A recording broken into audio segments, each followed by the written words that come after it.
नमस्कार दोस्तों, SR art education class में आप सभी का स्वागत है। मित्रों, हमें विश्वास है कि आप सब बहुत अच्छे होंगे, स्वस्थ होंगे, मस्त होंगे।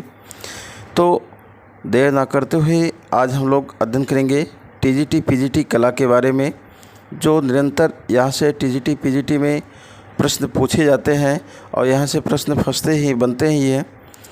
तो भारतीय कला का परिचय का अध्ययन करेंगे, कला का अर्थ के बारे में अध्ययन करेंगे, कला की परिभाषा के बारे में पढ़ेंगे। यहाँ से प्रश्न हर एक एग्ज़ाम में पूछे जाते हैं दोस्तों, और विस्तृत इसका अध्ययन करेंगे। फिर इसके बारे में लास्ट में ऑप्शनल भी पढ़ेंगे। तो दोस्तों विस्तृत आज हम लोग अध्ययन करेंगे। तो देर ना करते हुए आप लोग क्लास को शेयर कर दीजिए, लिंक को शेयर कर दीजिए, जिससे आप लोग को क्लास मिल सके। चूँकि आप लोग को मालूम है कि मेरा क्लास फ्री है और मैं चाहता हूं कि मेरे फ्री क्लास को अधिक से अधिक लोग अटेंड कर सकें, पढ़ सकें। और मेरा प्रयास है कि आप लोग को परीक्षा से संबंधित महत्वपूर्ण जानकारियां, महत्वपूर्ण ज्ञान दे सकूं। और आप लोग इसी तरीके से सहयोग करते रहिए। क्लास को शेयर कर दीजिए, लाइक कर दीजिए, सब्सक्राइब कर लीजिए, जिससे हमारा दूसरा नेक्स्ट वीडियो आपको मिल सके, नोटिफिकेशन आपको मिल सके, पहुंच सके। और उससे परीक्षा से संबंधित, वैकेंसी से संबंधित जो भी अपडेट आएंगे आप लोग को इसी माध्यम से मिलता रहेगा। तो दोस्तों देर ना करते हुए आज की हमारी क्लास प्रारंभ होती है। सर्वप्रथम हम कला के परिचय के बारे में जानेंगे दोस्तों। तो भारतीय कला का परिचय, भारतीय कला का जो परिचय है इस प्रकार है मित्रों। भारतीय कला अपनी प्राचीनतम और विविधता के लिए विश्वविख्यात रही है, क्योंकि प्राचीन भारतीय ग्रंथों में विभिन्न प्रकार की कलाओं का उल्लेख मिलता है। दोस्तों भारतीय कला का जो परिचय है, हम कह सकते हैं कि इसकी जो विविधता है और इसकी जो खूबसूरतियाँ हैं, जो इसके अद्भुत कार्य हैं, वो विख्यात है, पूरे विश्व में विख्यात है। और उसको हम लोग ग्रंथों के माध्यम से जानेंगे और उसका अध्ययन करेंगे।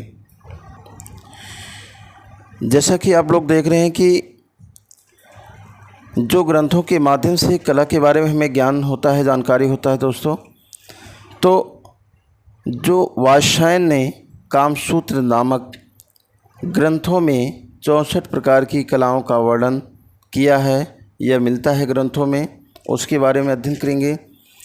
जबकि ऐतिहासिक काल में भारतीय कला में और भी सुधार आई है, अर्थात ऐसा कहा जा सकता है कि प्राचीन कला के दृष्टिकोण से जो ऐतिहासिक है, जो ऐतिहासिक में जो ग्रंथों में देखने को प्राप्त है कलाएँ, जिसका वर्णन मिलता है, उसमें दिन प्रतिदिन सुधार देखने को मिला है। सर्वप्रथम जो रिकॉर्ड में है हमारी कला का, वो मौर्यकालीन से मौर्यकालीन और कुषाणकालीन और फिर गुप्तकालीन भारतीय कला का निरंतर विकास होता रहा। यहाँ दोस्तों हम लोग जो हमारे ग्रंथों में रिकॉर्ड में है उस कला के बारे में अध्ययन करेंगे, ऐतिहासिक कला के बारे में, ना कि प्रागैतिहासिक कला में। चूँकि प्रागैतिहासिक कला के बारे में हम अध्ययन जब करते हैं तो वहाँ ग्रंथों के माध्यम से नहीं करते, वहाँ हम साक्ष्यों के माध्यम से करते हैं। इसलिए उसमें प्रागैतिहासिक काल की जो कला है उसमें लिखित चीज़ें नहीं प्राप्त है, किसने बनाया, कब बना है, कैसे बना है, क्यों बना है। तो उस समय की जो उनकी दैनिक जीवन शैली थी, उसी के आधार पर उन्होंने जो भी उनके मन में आया, जो भी उनके मन में कल्पना शक्ति जगा, वो अपने टूटे फूटे रेखाओं के माध्यम से उन्होंने कला को उकेरने का कार्य किया। लेकिन ऐतिहासिक कला में जो देखा गया है उसमें किसी कार्य को जो किया गया है उद्देश्यपूर्ण कार्य किया गया है, जैसे आपको देखने को आगे प्राप्त होंगे। तो निरंतर विकास होता रहा। जबकि अशोक के समय में विभिन्न प्रकार के शिलालेखों व स्तंभों और स्तंभ कलात्मक के दृष्टिकोण से अत्यधिक महत्वपूर्ण माना जाता है।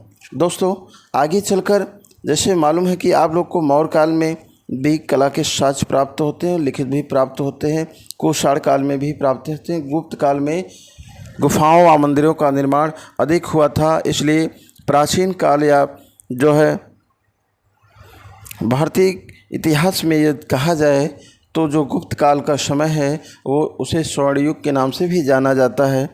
तो सर्वप्रथम जो स्तंभों पे कलात्मकता के दृष्टिकोण से जो देखने को प्राप्त होते हैं वो अत्यंत महत्वपूर्ण है। इसी क्रम में हम आगे बढ़ेंगे। माना गया है क्योंकि सारनाथ में स्थित अशोक काल के स्तंभ पर 4 सिंहवा धर्म चक्र युक्त शीर्षक भारतीय कला का उत्कृष्ट नमूना है। क्योंकि यहाँ पे जो दोस्तों दिखाया गया है, जो अशोक स्तंभ पे 4 सिंह दिखाए गए हैं, 4 शेर दिखाए गए हैं, ये देश के विकास के प्रतीक दिखाए गए हैं। जो धर्म चक्र दिखाए गए हैं, ये एकता का प्रतीक दिखाया गया है। इसी प्रकार से जो भी उत्कृष्ट किया गया है, कहीं पर जो भी हमें मिलते हैं, प्राप्त होते हैं, उसका कुछ ना कुछ उद्देश्य है, उद्देश्यपूर्ण कार्य किया गया है। और बाद में कुषाण काल का विकास हुआ। क्रम में गांधार शैली और मथुरा शैली का भी श्रेष्ठ विकास हुआ या उदाहरण प्राप्त होते हैं। ऐसा पूछा जाता है कि मथुरा कला शैली किस प्रकार है, तो दोस्तों मथुरा कला शैली का जो कार्य है वो लाल बलुई पत्थर से इसका निर्माण किया गया है, बनाया गया है। उदाहरण, गुप्त काल में राजनीतिक आर्थिक दृष्टिकोण से संपन्न नहीं था। दोस्तों जो गुप्त काल का समय रहा है, इस काल में इस समय कलाओं का बहुत ही उत्कृष्ट कार्य था। गुफा बनाना, गुफा निर्माण करना या मंदिर बनाना, गुफा मंदिर बनाने का कार्य बहुत ही उत्कृष्ट कार्य किए जाते थे। जो अजंता एलोरा की गुफाएं हैं वो गुप्त काल में ही उसके निर्माण हुए थे और जो है बहुत ही मनोरम कार्य हुए हैं। तो उस समय जो था, उस समय कोई राजनीतिक, कोई राजा या कोई जो है आर्थिक दृष्टिकोण से कोई व्यक्ति संपन्न नहीं था। अर्थात जबकि गुप्त काल में गुप्त मंदिरों का निर्माण किया गया, जबकि गुप्तकालीन कला के दृष्टिकोण से वह अत्यंत संपन्न रहा। अर्थात उस समय गुप्त काल का जो समय रहा है, उस समय लोग राजनीतिक नहीं हुआ करते थे या वो धनी व्यक्ति नहीं हुआ करते थे, लेकिन कला के प्रतिभा के दृष्टिकोण से उस समय के जो व्यक्ति थे, जो है कास्टिंग करते थे, जो निर्माण करते थे, वो उस कला के दृष्टिकोण से धनी व्यक्ति थे और वो बहुत ही संपन्न लोग थे। इसी क्रम में आगे हम देखेंगे। इस कारण प्राचीन भारतीय इतिहास में इस युग को स्वर्ण काल कहा गया। इसी कारण दोस्तों प्राचीन जो भारतीय इतिहास है, उस समय की जो कार्य किए गए हैं या दीवार के गुफा मंदिर के जो कार्य किए गए हैं, उसे स्वर्ण युग कहा गया है या माना जाता है। इसी क्रम में आगे हम बढ़ेंगे। दोस्तों कला का परिचय हो गया। कला के परिचय के बारे में हमने जान लिया कि कला का विकास कैसे हुआ और जो हमें साक्ष्य प्राप्त हैं ग्रंथों के द्वारा, हम उसके बारे में लिखित अध्ययन करते हैं। आगे हम अध्ययन करेंगे कला का अर्थ। कला का अर्थ क्या है? तो दोस्तों शास्त्रों के माध्यम से ज्ञात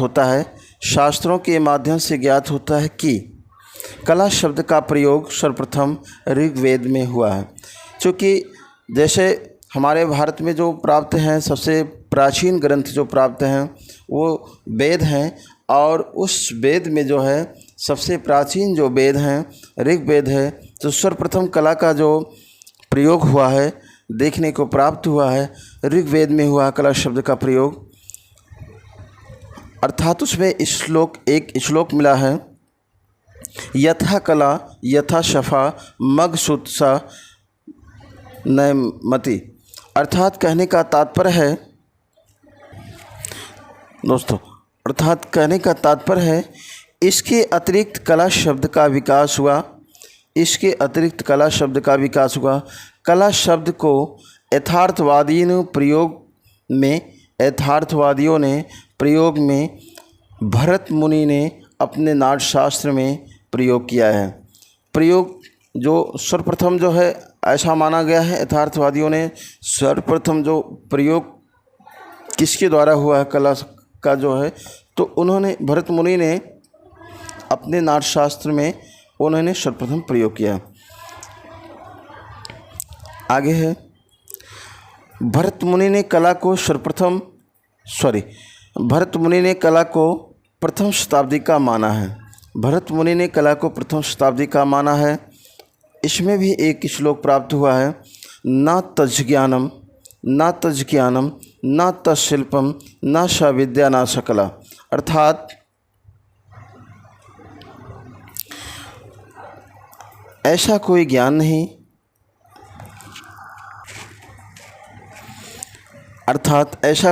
नहीं, ऐसा कोई शिल्प नहीं, ऐसा कोई विद्या नहीं जो कला ना हो। अर्थात कहने का तात्पर्य है, आदिकाल से लेकर आज तक व्यक्ति जो भी कुछ अपने दैनिक जीवन में क्रियाएं करता है, जो भी कुछ सीखता है, जो भी कुछ करता है, चाहे किसी चीज़ का निर्माण करे, चाहे किसी को एडवाइस दे, सलाह दे, या वो प्राप्त करे किसी भी चीज़ से, चाहे मनुष्य सीखे, प्रकृति सीखे या जीवों से सीखे, जैसा भी कुछ वो सीखता है या उसके अंदर व्यवहार में परिवर्तन होता है, तो उसे हम शिक्षा या ज्ञान या कला के रूप में जानते हैं। तो वो हमारे कला के श्रेणी में आएगा। ऐसा कोई ज्ञान नहीं है, ऐसा कोई शिल्प नहीं है, ऐसा कोई विद्या नहीं है जो कला ना हो। अर्थात जो भी हम जैसे हम बोलते हैं, तो बोलने का भी एक तरीका होता है, एक ढंग होता है, जिससे हम लोगों को प्रभावित कर लेते हैं। लोगों को हम लोग हंसाने का कार्य करते हैं, लोगों को हम रुलाने का कार्य करते हैं। तो हर एक कार्य में हमारे जो भाव उत्पन्न होते हैं, जो आनंद की प्राप्ति होती है, जो पीड़ा उत्पन्न होती है, उसमें कला का प्रभाव होता है। इसी क्रम में हमारा आगे है कला शब्द। कला शब्द संस्कृत भाषा का शब्द है जो कल धातु से कला की उत्पत्ति मानी जाती है। अर्थात इसका अर्थ है प्रेरित करना, शब्द करना, बजाना, ध्वनि करना आदि माना जाता है। दोस्तों, कला शब्द जो है ये संस्कृत भाषा का शब्द है जो कल धातु से माना जाता है, इसकी उत्पत्ति माना गया है, जिसमें जो सर्वप्रथम ऋग्वेद में कला शब्द प्राप्त होता है, देखने को मिलता है, प्रयोग हुआ है। तो इसका जो अर्थ होता है प्रेरित करना। जैसे कला होती है किसी को अपने शब्दों के द्वारा किसी को मनोबल को बढ़ाना, या उसे प्रेरित करना, या उसे एडवाइस देना, सलाह देना, मार्गदर्शन करना, जिससे वो किसी कार्य को करने के लिए सक्षम हो जाता है, तैयार हो जाता है। इसी को कहते हैं प्रेरित करना। शब्द करना, हर एक विषय पे जो अपने कलात्मक ढंग से कवि के रूप में हर एक विषय पर वो अपने आत्मज्ञान के आधार पर उस विषय पे कोई ना कोई शब्द, श्लोक या कवि के रूप में प्रकट करता है भाव को, उसे शब्द करना कहा जाता है। बजाना, किसी चीज़ को बजाने की कला, जैसे बांसुरी हो गया, पियानो हो गया, हारमोनिया हो गया, ढोल हो गया, जो भी सारे चीज़ें हो गए, उस चीज़ को बजाना तो सभी लोग जानते हैं, लेकिन उस बजाने के जो भाव होते हैं, जो सुर होते हैं, उसे प्रकट करना, भाव को प्रकट करने को ही कला कहा जाता है। जैसे आप लोगों ने देखा होगा कि हम लोग कभी रंगमंच पे होते हैं और रंगमंच पर कलाकारों के द्वारा प्रतिभा को दिखाया जाता है तो वहाँ उनके वाद्य यंत्रों के ही द्वारा हमें पता चल जाता है कि ये कौन सा गीत या संगीत होने वाला है या किस प्रकार का जो है सीन आने वाला है, किस तरीके का भाव दिखने वाला है। ध्वनि करना, ध्वनि करने का मतलब होता है हम कला के माध्यम से दोस्तों ध्वनि करने मीन्स आवाज़ के माध्यम से अपनी भावनाओं को प्रकट करते हैं और हर एक ध्वनि में अलग अलग भाव होता है, प्रभाव होता है, उसके माध्यम से हम लोग उसे प्रकट करने का प्रयास करते हैं। इसी क्रम में हमारा आगे है कुछ विद्वानों के अनुसार कला शब्द का धातु से माना जाता है जिसका अर्थ होता है आनंद के रूप में प्राप्त करना। दोस्तों कला शब्द की उत्पत्ति ही हुआ है कि मानव के जीवन में बदलाव लाना, परिवर्तन लाना, विकास करना और उन्हें आनंद अनुभूति प्रदान करना, या रस के माध्यम से या सौंदर्य के माध्यम से या भाव के माध्यम से, जिस भी माध्यम से उन्हें आनंद की प्राप्ति हो। इसी क्रम में आगे हम पढ़ेंगे। हमारा आगे है दोस्तों कला शब्द का प्रयोग संस्कृत भाषा में कई रूपों में किया गया है जिसका व्यवहारिक अर्थ है, अर्थात कहने का तात्पर्य है कि कला शब्द का जो प्रयोग हुआ है संस्कृत भाषा में वो कई रूपों में देखने को मिलते हैं जिसका व्यवहारिक अर्थ है। जैसे किसी भी कार्य को पूर्ण कुशलता व निपुणता के साथ पूरा करना कला कहलाता है। दोस्तों आगे बताया गया है जैसे हम किसी कार्य को करते हैं अगर पूर्ण कुशलता के साथ करते हैं, रुचि के साथ करते हैं, मन से करते हैं, दिल से करते हैं और पूर्ण निपुणता के साथ, सतर्कता या सावधानी के साथ किसी कार्य को हम अंजाम देते हैं, पूरा करते हैं तो निश्चित है वो कला है। अर्थात जैसे कला शब्द को 13वीं शताब्दी के प्रथम चरण में आर्ट शब्द का प्रयोग किया गया।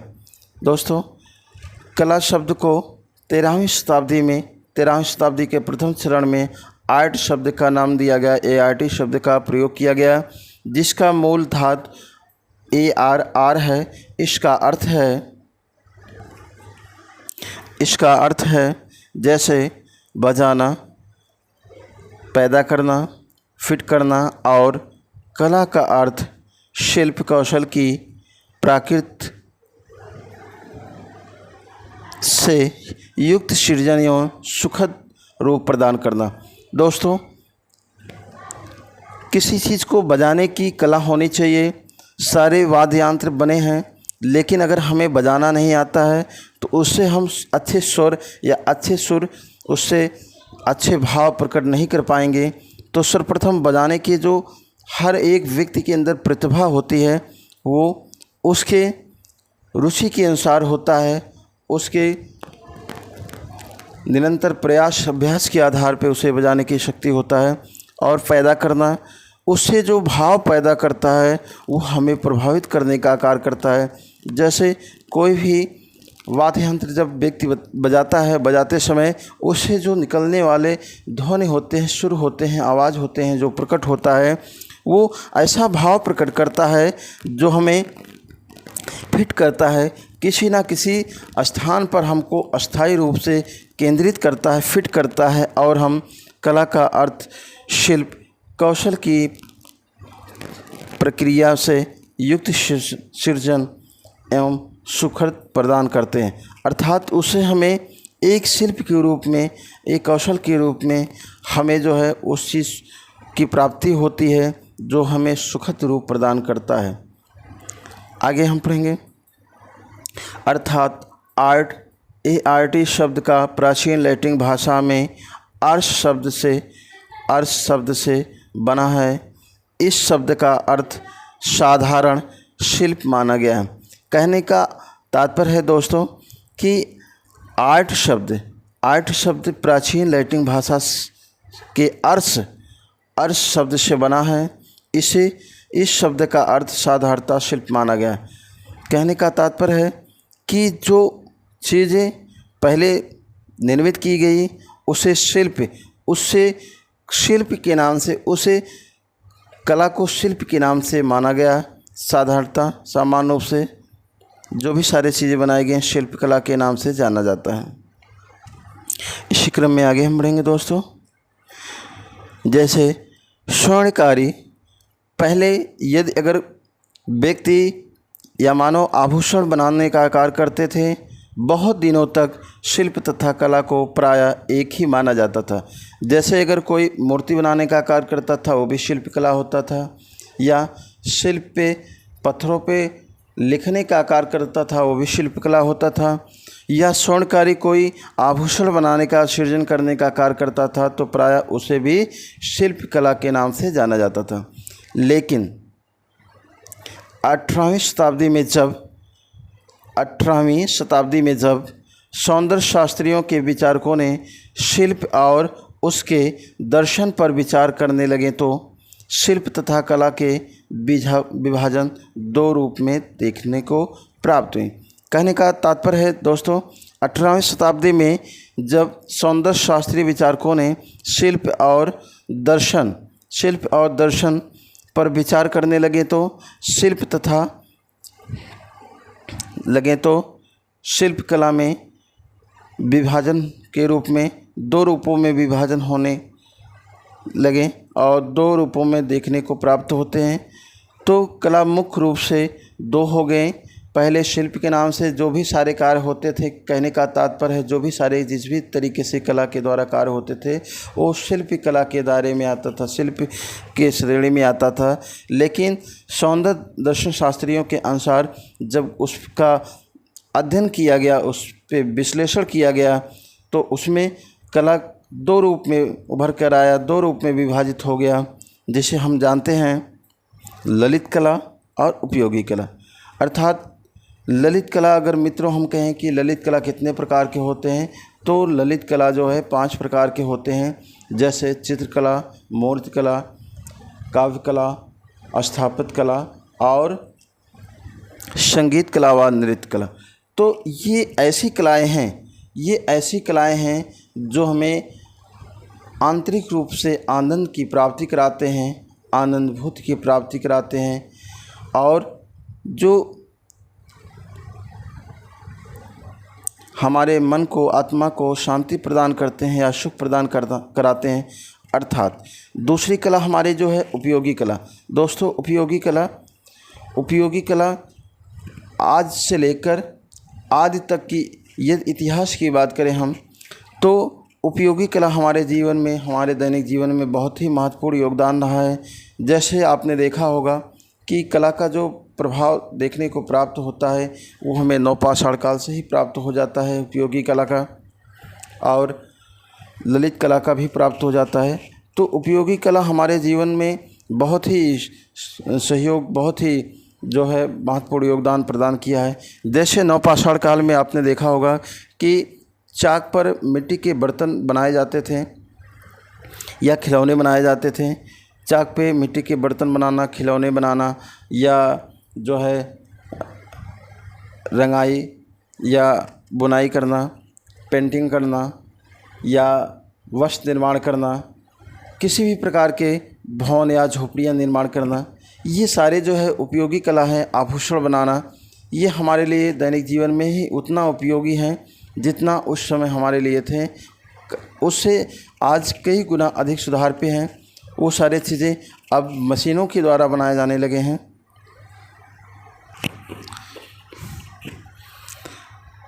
नंबर 1, ललित कला को 5 प्रकार माने गए हैं। दोस्तों ललित कला के 5 प्रकार बताए गए हैं।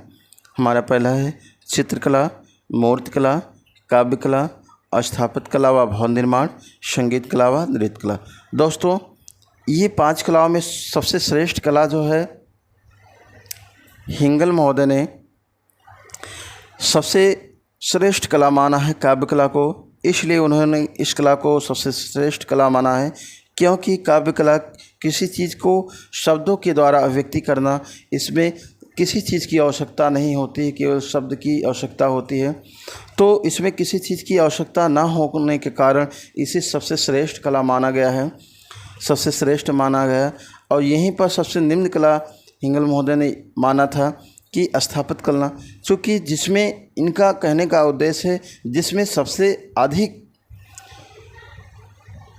सामग्री या मटेरियल की आवश्यकता होती किसी चीज़ के निर्माण करने में, वो सबसे निम्न कला है। और जिसमें सबसे कम मटेरियल की आवश्यकता होती है वो सबसे श्रेष्ठ कला है। तो जैसे चित्र बनाने के लिए भी हमें कागज़ की आवश्यकता होती है, बोर्ड की आवश्यकता होती है, धरातल की आवश्यकता होती है, रंग की आवश्यकता होती है, किसी पेंसिल या पेन की आवश्यकता होती है। तो ये भी नहीं इनको श्रेष्ठ माना है। मूर्तिकला में भी कंक्रीट, बालू, पत्थर, जो भी सारे चीज़ें हैं, लकड़ी है या पीओपी है, जो भी सारी चीज़ें हैं, इसमें भी विभिन्न माध्यमों की आवश्यकता होती है। संगीत कला व नृत्य कला, तो इसके लिए भी नृत्य कला, संगीत कला के लिए भी वाद्य यंत्रों की आवश्यकता होती है। तो सारे चीज़ों के लिए आवश्यकता होती है। काव्य कला के लिए जो है आवश्यकता नहीं होती है ज़्यादा वस्तुओं की, इसलिए इसे सबसे श्रेष्ठ कला माना है। ये ललित कला है, पांचों ललित कला हैं। ये हमें आनंद की अनुभूति कराता है या रस की अनुभूति कराता है, जिससे हमारे नेत्र को, हमारे आत्मा को, हमारे हृदय को जो है सुख प्रदान होता है। इसीलिए हम ललित कला इसे कहते हैं। इसे आत्मिक कला के नाम से भी जाना जाता है। आगे हम अध्ययन करेंगे उपयोगी कला के बारे में। उपयोगी कला जैसे आभूषण निर्माण करना, बर्तन निर्माण करना, भवन निर्माण करना व बढ़ईगिरी, खिलौने निर्माण करना, व्यावसायिक वस्तुएं या वस्त्र निर्माण करना, रंगाई, छपाई। दोस्तों, आदिकाल से ही आपको देखने को मिला है, लिखित नहीं प्राप्त साक्ष्यों के आधार पर नवपाषाण काल से ही आपको देखने को मिला है कि चाक पे बर्तनों का निर्माण किया जाता था। भवन पक्के ईंटों की ना होने के कारण, लेकिन बस्तियां बना के, झोपड़ियाँ बना के लोग रहने लगे थे। आगे चलकर सिंधु घाटी सभ्यता या मोहनजोदड़ो के समय वो पक्की ईंट के मकान बनाना प्रारंभ कर दिए और साक्ष्य प्राप्त हैं। खिलौने भी प्राप्त हुए हैं, नवपाषाण काल में हुए थे, लेकिन उसके साक्ष्य नहीं प्राप्त हैं। लेकिन सिंधु घाटी सभ्यता, मोहनजोदड़ो से आपको खिलौने का निर्माण भी प्राप्त हैं। व्यावसायिक कला से संबंधित चीज़ें प्राप्त हुए हैं, जैसे व्यापार करना वगैरह, वस्त्र निर्माण करना, छपाई, रंगाई। ये सारे कलाएं, उपयोगी कलाएं हमारे दैनिक जीवन में बहुत ही महत्वपूर्ण इनका सहयोग रहा है।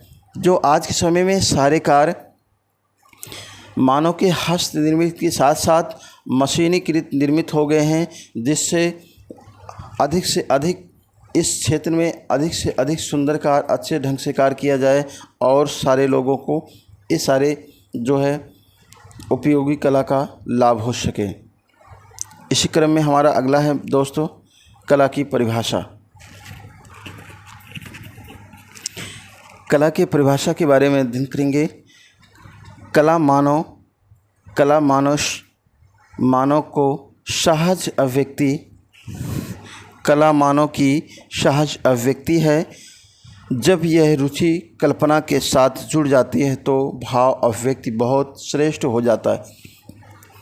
साधारण शब्दों में मित्रों समझिए, कला की जो परिभाषा है, कला मानव की सहज अभिव्यक्ति है।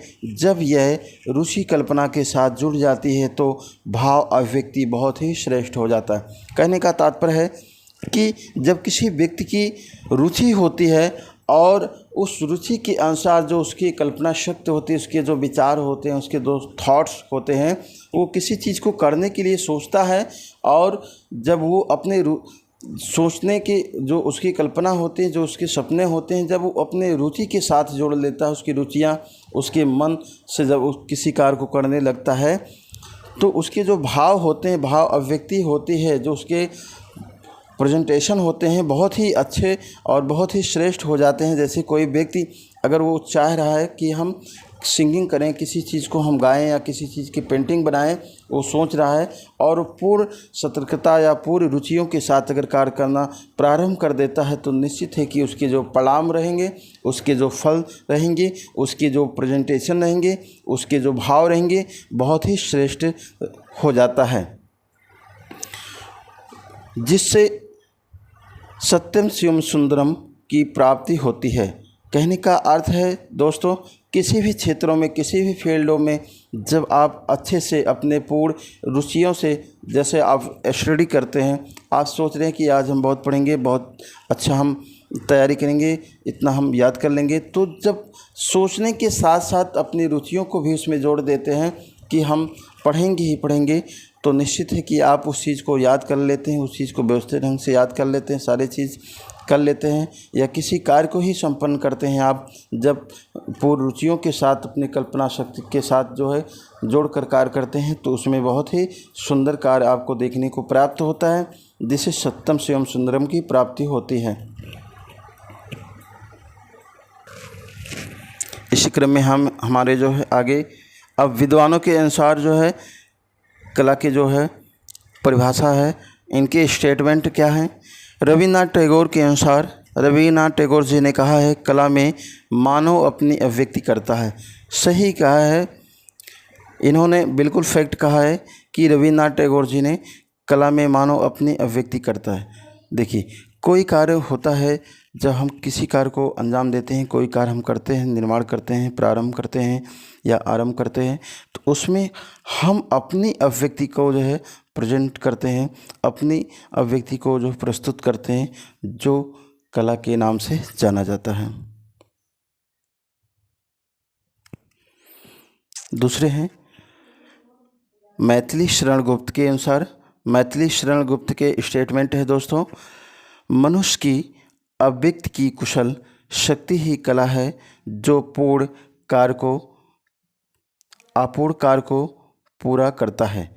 अर्थात कहने का तात्पर्य है, मनुष्य की जो अव्यक्ति है, अव्यक्त की कुशल शक्ति ही कला है, जो अपूर्ण कार्य को पूरा करता है। अर्थात कहने का तात्पर्य है, मानव की जो अव्यक्त की कुशलता होती है, अव्यक्त की कुशल शक्ति होती है, वही कला होती है, और वह कला अपूर्ण कार्यों को पूरा करने का प्रयास करता है। जैसे किसी व्यक्ति के अंदर वो शक्ति, कुशलता की शक्ति आ जाती है, तो किसी कार्य को अपने जो है अधूरा नहीं छोड़ता है, वो हर एक अधूरे कार्य को, अपूर्ण कार्य को पूरा करने का प्रयास करता है, वही कला होता है।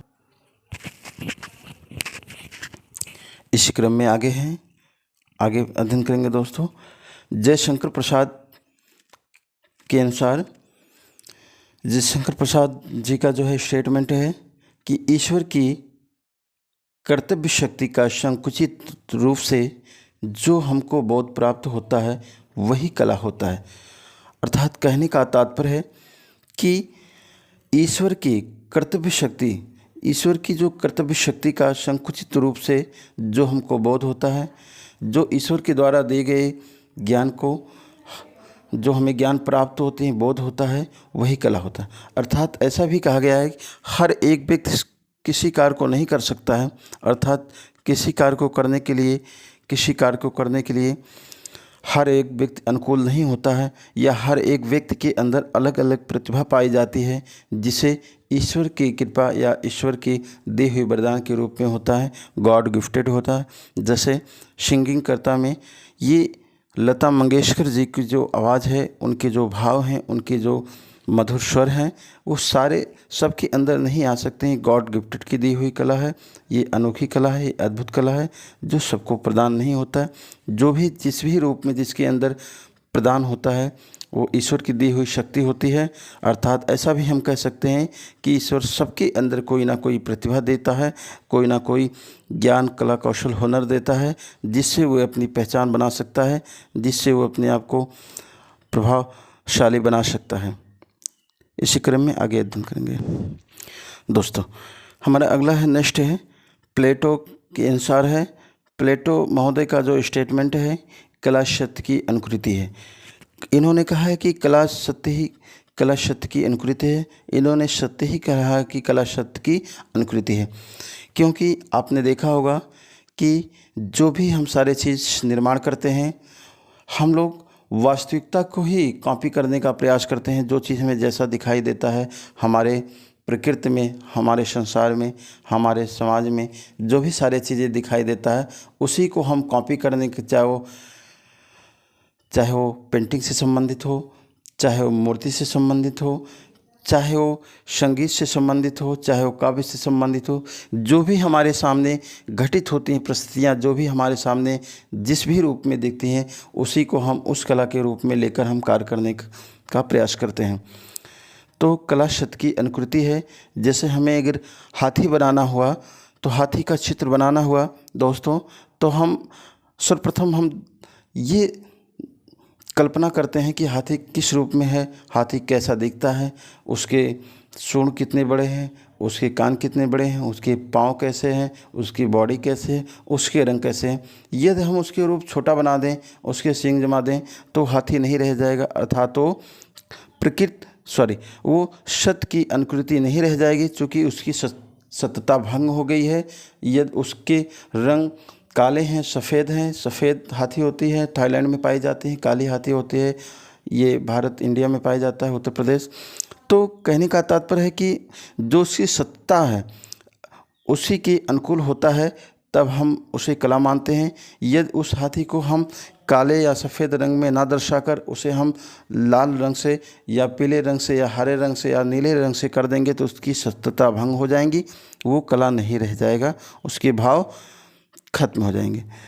इसी क्रम में अगला है, अरस्तु महोदय के अनुसार कला प्रकृति की अनुकृति है। दोस्तों ठीक उसी के समान ये भी है हमारा स्टेटमेंट। अरस्तु महोदय ने कहा है, चूँकि प्लेटो के शिष्य अरस्तु हैं, अरस्तु के जो है गुरु जो है प्लेटो हैं, और प्लेटो के गुरु जो है सुकरात महोदय हैं, ये भी जान लीजिए। तो कला प्रकृति की अनुकृति है। दोस्तों हम लोग प्रकृति में रहकर, संसार में रहकर, जगत में रहकर, जैसे पेड़ पौधे, नदियाँ, घाटी, पहाड़ी, झरने, जीव जंतु, मानव, सारे तत्व, सारे जीवों, सारे चीज़ों के बारे में जो भी हम लोग प्रतिलिपि तैयार करते हैं या मूर्तियाँ बनाते हैं, चित्र बनाते हैं, जो भी सारी चीज़ें करते हैं, वो प्रकृति का ही अनुकरण करते हैं या प्रकृति की ही कॉपी करते हैं, प्रकृति की ही नकल करते हैं। इसीलिए कहा गया है कला प्रकृति का अनुकरण है। जो हमें जैसा दिखाई देता है उसी चीज़ को हम कॉपी करने का प्रयास करते हैं, उसी चीज़ को हम लोग बनाने का प्रयास करते हैं, जिससे उसकी सत्यता स्थापित हो और वो प्रभावशाली रहे। इसी क्रम में अगला है स्टेटमेंट, फॉरेड महोदय के अनुसार कला दमित वासनाओं का उभरा हुआ भाग है। दोस्तों फॉरेड महोदय ने कहा है कि कला दमित भावनाओं, दमित वासनाओं का उभरा हुआ भाग है। दोस्तों कहने का तात्पर्य है कि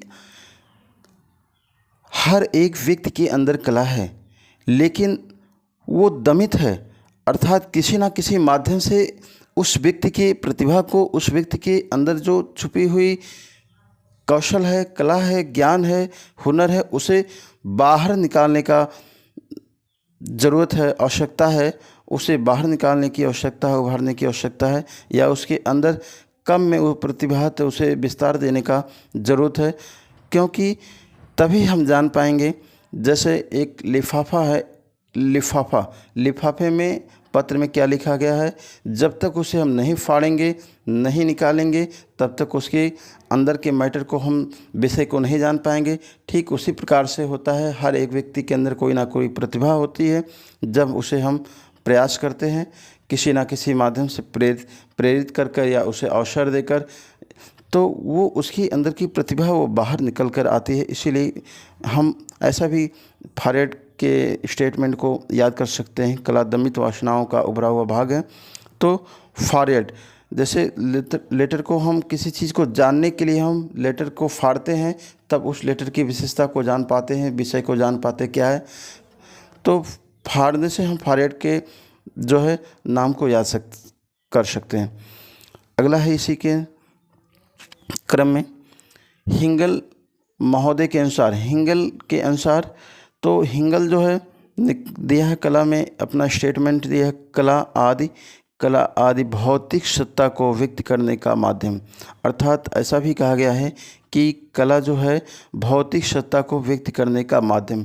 जैसा कि आप लोग देख रहे हैं दोस्तों, आज के समय में जैसे हिंगल महोदय ने स्टेटमेंट में उन्होंने कहा था, ललित कला के बारे में बताया था कि काव्य कला सबसे श्रेष्ठ माना है उन्होंने, और जो है निम्न कला जो है स्थापित कला या भवन निर्माण को उन्होंने निम्न माना है, और चित्रकला मूर्ति कला को भी उन्होंने माना है, लेकिन सबसे ज़्यादा जो है महत्वपूर्ण, सबसे ज़्यादा जो है उन्होंने श्रेष्ठ बताया है काव्य कला को।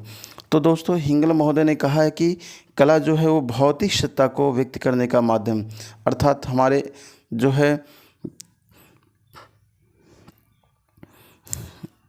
हमारे पास जो है उस चीज़ को हम भौतिक रूप से किसी को आनंद प्राप्त करवा सकते हैं, किसी चीज़ को सौंदर्य दिखा सकते हैं।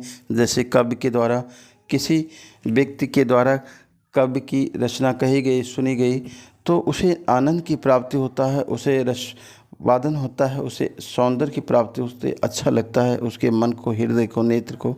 तो ये सारी चीज़ें हैं, तो भौतिक सुख या सत्ता प्रदान होता है उस व्यक्ति को उस माध्यम से। अगला हम पढ़ेंगे क्रोचे के अनुसार। क्रोचे हर एक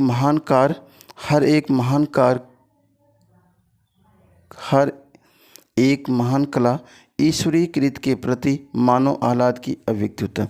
क्रोचे महोदय ने भी कहा कि हर एक कार्य होता है वो महान होता है, वो ईश्वरीय शक्ति के आधार पर होता है और मानव की आह्लाद अभिव्यक्ति होता है। जैसा कि आप कह सकते हैं कि मानव के द्वारा कोई भी कार्य किया जाता है तो वो कला कौशल या ज्ञान के प्रभाव के रूप में होता है, भाव के रूप में होता है, जिसमें ईश्वरीय शक्ति का प्रतीक के रूप में होता है, जो बहुत ही अच्छा होता है।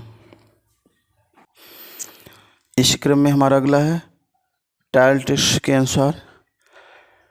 टायलटेस महोदय के अनुसार कला भावों को क्रिया, रेखा, रंग, ध्वनि या शब्द द्वारा इस प्रकार अभिव्यक्त करना है जिससे देखने या सुनने वाले के मन में वही जाग उठे। दोस्तों टायलटेस महोदय ने कहा है अपने स्टेटमेंट में, कला भावों की क्रिया है, अर्थात हम उस क्रिया को रेखा के द्वारा भी व्यक्त कर सकते हैं, रंगों के द्वारा भी व्यक्त कर सकते हैं, ध्वनि के द्वारा भी व्यक्त कर सकते हैं, शब्दों के द्वारा भी व्यक्त कर सकते हैं। इस प्रकार से अभिव्यक्त करना ही कला कहा जाता है, जिससे सुनने वालों के मन में वही भाव जाग उठे। जैसे दोस्तों हम किसी रंग मंच पे जाते हैं या नाट्य को देखते हैं तो उसकी प्रतिभा इतनी अच्छा होता है, उसकी प्रतिभा, उसके जो प्रस्तुत करने का ढंग इतना अच्छा होता है जो हमें प्रभावित कर देता है, और हम भी उसी चीज़ को करने के लिए मजबूर हो जाते हैं। हम भी गाना शुरू कर देते हैं, हम भी डांस करना शुरू कर देते हैं, हम भी उस कार्य को करने के लिए जाग उठते हैं और उससे प्रभावित हो जाते हैं। इसी चीज़ को कहा गया है भाव की क्रिया को अभिव्यक्ति करना। इस क्रम में अगला हमारा है दोस्तों रस्किन के अनुसार। रस्किन महोदय का स्टेटमेंट है, कला में मनुष्य अपनी भावनाओं की अभिव्यक्ति करता है। रस्किन महोदय ने भी कहा है कि कला में मनुष्य अपनी भावनाओं की अभिव्यक्ति करता है। जैसे कोई भी उसके अंदर भावनाएं उत्पन्न होती हैं तो उस भावनाओं को उत्पन्न करने को ही कला कहा जाता है, चाहे वो सिंगिंग के रूप में हो, डांस के रूप में हो, या चित्रकारी करना हो, या मूर्तिकारी करना हो, या बोलना हो, या ए टू जेड जो भी सारे उसके कार्य होते हैं, उसकी भावनाओं के द्वारा जो उत्पन्न की जाती है, अभिव्यक्त की जाती है, वो कला की श्रेणी में आता है। अर्थात आज का क्लास यहीं पे समाप्त है। तो दोस्तों आप सभी लोग हमारे क्लास से इसी तरीके से जुड़े रहिए, अधिक से अधिक लोगों को जोड़ने का प्रयास करिए, जिससे आप लोग को हम निःशुल्क क्लास देते रहें और समय समय पे आप लोग को अपडेट, परीक्षा से संबंधित, एग्ज़ाम से संबंधित नए नए अपडेट आपको मिलता रहेगा। और दोस्तों आप लोग क्लास को इसी तरीके से मित्रों के पास, दोस्तों के पास शेयर करते रहिए, लाइक करते रहिए, सब्सक्राइब करते रहिए। जय हिंद, जय भारत। आप सभी को पुनः बहुत बहुत धन्यवाद।